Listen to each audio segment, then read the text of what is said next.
안녕하세요. 춘자엄마팀입니다. 김진호 목사님 새벽을 깨우리로다. 124쪽.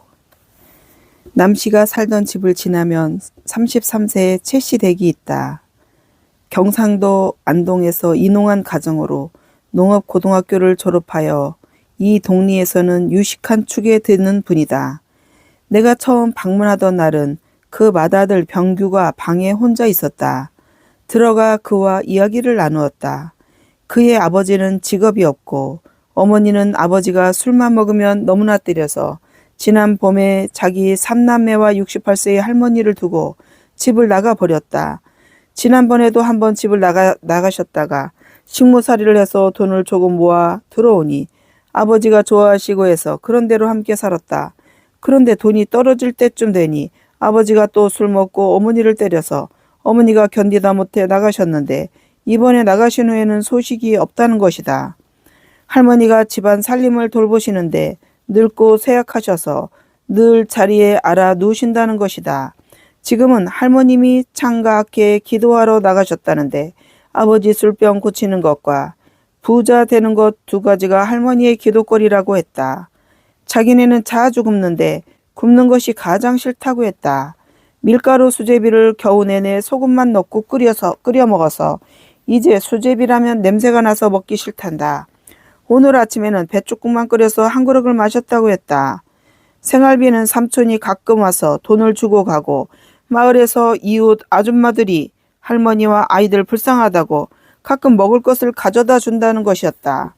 움집이 너무 낮아 허리를 굽히고 들어가 앉으면 천장에 머리가 닿았다. 후에 호주인 최씨를 만나 이야기를 나누어 보니 폭 온순한 성격의 선량한 분이었다.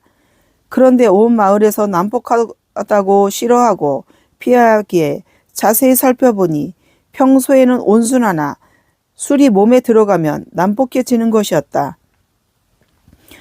그에게는 술을 끊는 것이 급선무인 줄 알고 수차 금주를 권고하였다.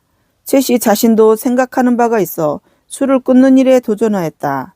나는 매일 한 차례씩 그의 집을 방문하여 금주 결심이 잘 지켜지고 있는지 여부를 살피고 만날 때마다 조금만 더 참으라고 격려하였다. 술을 끊기 위한 그의 노력은 처절한 싸움이었다. 나는 그가 술을 먹고 싶을 때 수건으로 자기 발을 묶고 아들에게 손을 묶어 달래서 먹고 싶은 술을 참는 것을 보았다. 이러한 싸움 끝에 최 씨는 술 끊기에 성공하고 직업을 얻게 되었다. 이제 매에 못 이겨 집을 나간 어머니만 돌아오면 최 씨네는 행복한 가정이 될 것이다. 우리는 여러 곳으로 병규 어머니가 있을 만한 곳을 수소문하였으나 종적을 할 수 없었다. 나는 병규네 삼남매와 함께 어머니가 빨리 돌아올 수 있도록 도와달라고 기도드리곤 하였다. 엄마를 돌아오게 해달라는 기도를 할 때 아이들이 훌쩍훌쩍 우는 것을 보면 나도 눈물이 났다. 그래도 병규네는 아버지가 술병을 고치게 되어 여간 다행한 일이 아니었다. 한 인간이 좌절과 절망에서 벗어나 용기와 희망을 가지게 되는 것을 볼 때면 다른 무엇과 비교할 수 없는 보람을 느끼게 된다. 최씨댁을 지나면 이씨 가정이다. 막대기를 삼각으로 세워 지은 움막에서 7 식구가 살고 있다. 68세인 호주 이씨는 마을 입구에 돗자리를 펴고 사주, 간상, 태길, 궁합 등을 적어놓은 종이를 펴놓고 지나가는 사람들의 운명을 점쳐주는 일을 하신다. 그의 부인 김씨는 전에는 천주교였으나 지금은 창가학회에 나가고 있다.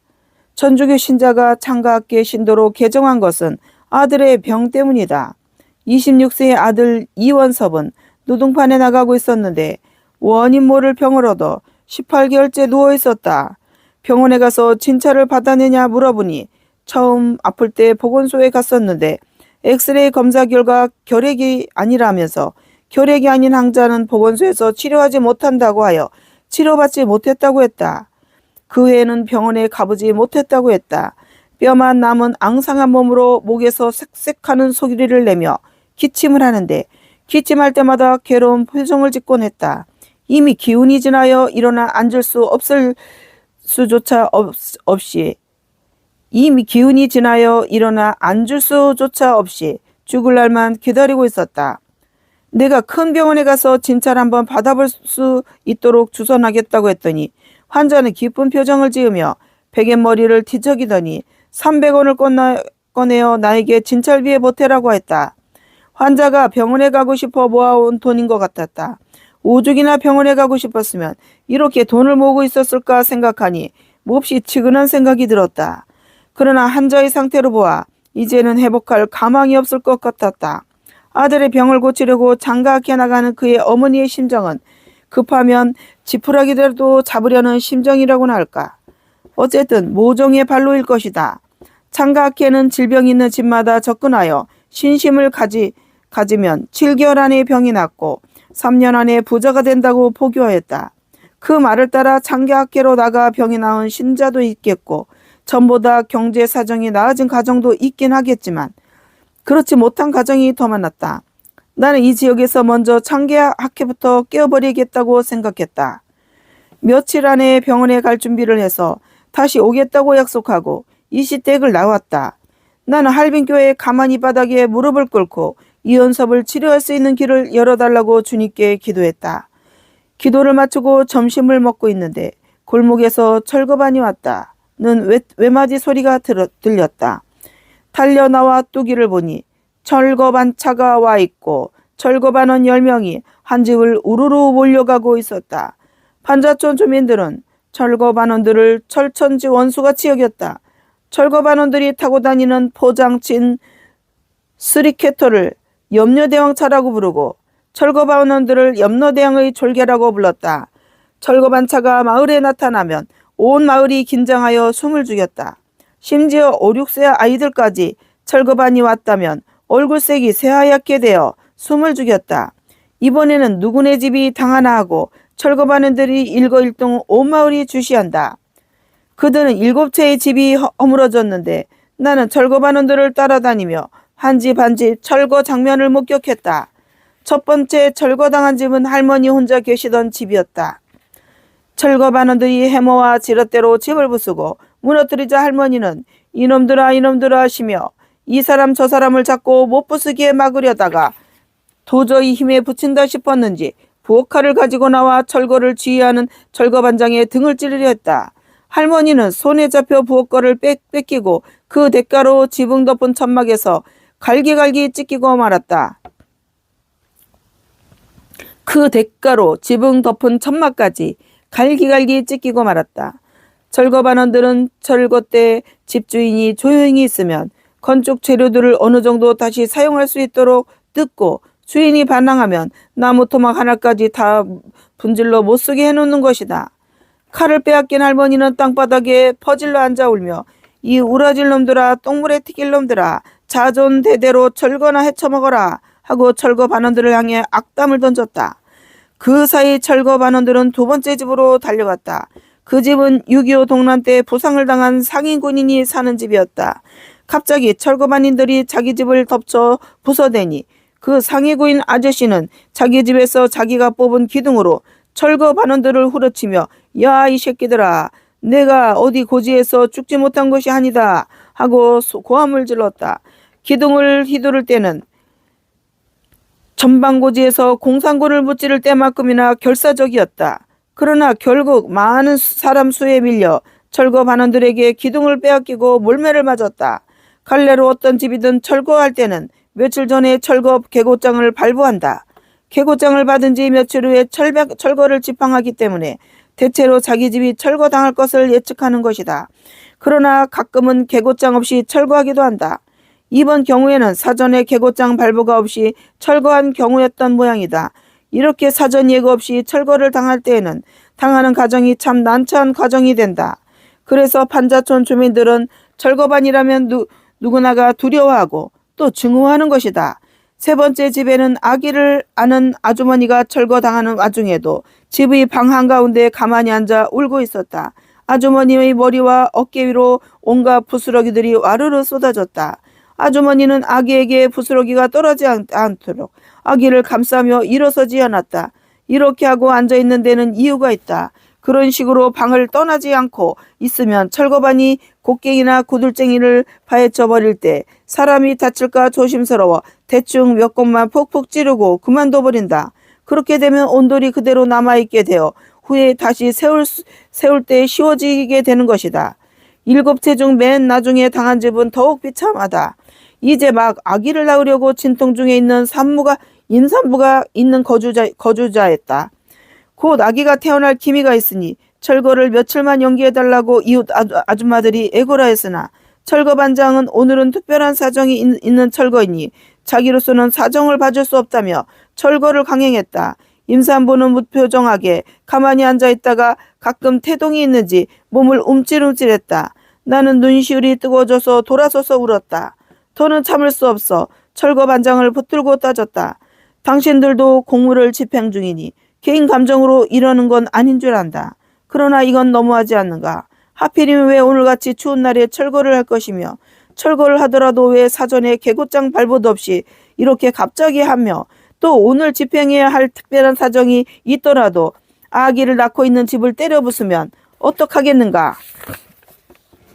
이 추운 날 어디 가서 출산을 할 것이며 그 여인에게 얼마나 나쁜 자극을 주겠냐고 항의했다. 철거반장은 담배를 한 대 피워 물더니 대답했다.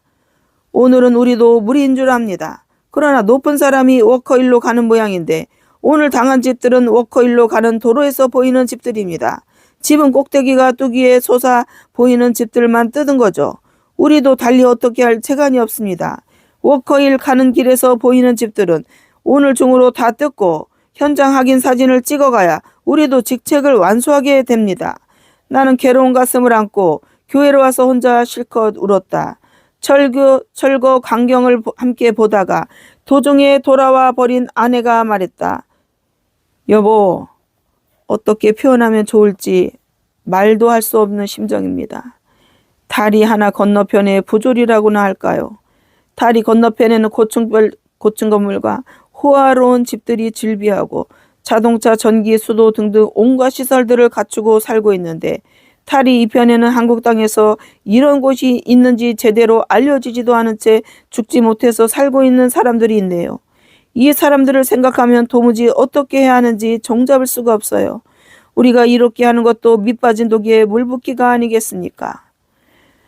자기도 이전에 어커일로 수차 왔다 갔다 하면서 뚝에 가려 이 마을 저 마을 있는지를 꿈에도 몰랐고 설사봤다 하더라도 무심코 보아 넘겨 우리와는 다른 열등한 인간들이 사는 곳이려니 하고 지나쳤을 텐데 막상 이들과 함께 살다 보니 다 같은 사람이다.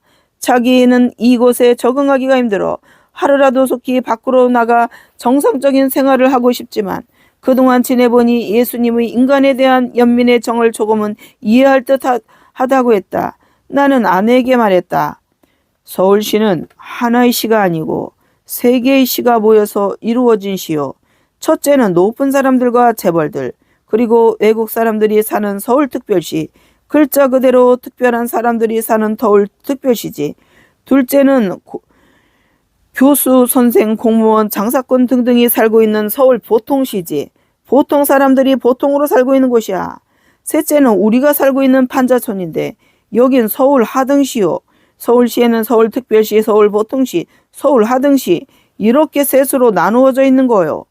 서울특별시장은 양택식 시장이고 서울보통시는 보통 사람들이 시장이 필요 없고 서울하등시는 아직 시장이 공성이니 우리가 하등시 시장으로 출마합시다. 내가 서울하등시 시장으로 당선되면 당신은 시장 사모님이 되는 거고 동혁이는 시장의 장남 귀하신 몸이 되는 거요. 내 말을 듣더니 아내는 재미있다고 웃으며 그렇다면 시장쯤 되면 자가용이 있어야 되지 않겠느냐고 했다. 그럼 시장이 자가용이 있어야지. 서울특별시 시장 자가용은 세단이지만 하등시 시장 자가용은 세단으로 하면 비포장해서 불편해서 못 쓸 거요. 하등시 시장 자가용은 리어카가 좋겠네. 시장이 앞에서 끌고 사모님은 뒤에서 밀고 시장 아들은 위에서 타고 판자촌 손방을 돌면 아주 썩 어울리지 않겠나? 나는 이렇게 이야기하고서 웃었다. 우리는 저녁 식사로 수제비 한 그릇을 먹고 오늘 철거된 집을 방문했다. 양식이 없는 가정에는 우리가 가진 양식을 나누어 보내고 이불이 부족한 집에는 담요를 보냈다.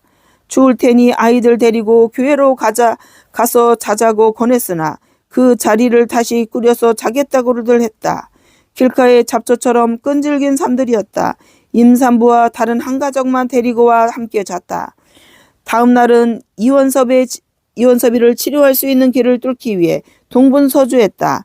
지성이면 감천이라더니 화신백화점 뒤에 있는 감리교 태화관 내의 기독교 의료선교협회에서 환자를 데려만 오면 치료해주겠다는 약속을 받고 기쁜 마음으로 돌아왔다. 오는 길에 가만히 생각하니 일어설 수 없는 이원섭 군을 종로까지 어떻게 데려갈 것인가가 문제였다. 버스는 아예 못할 것이고 택시를 잡는다 해도 비좁아 불편한 데다가 왕복과 대기 시간에 요금이 엄청나게 오를 것이다. 선교사들이 타고 다니는 랜드로버 차가 있으면 환자 수송에 안성맞춤일 것 같았다. 그러나 선교사들은 이런 일에 차를 내어줄지 의문이었다. 하지만 한편으로는 한국에서 선교하겠다고 와 있는 사람들이니 협조해 줄 것 같다는 생각도 들었다.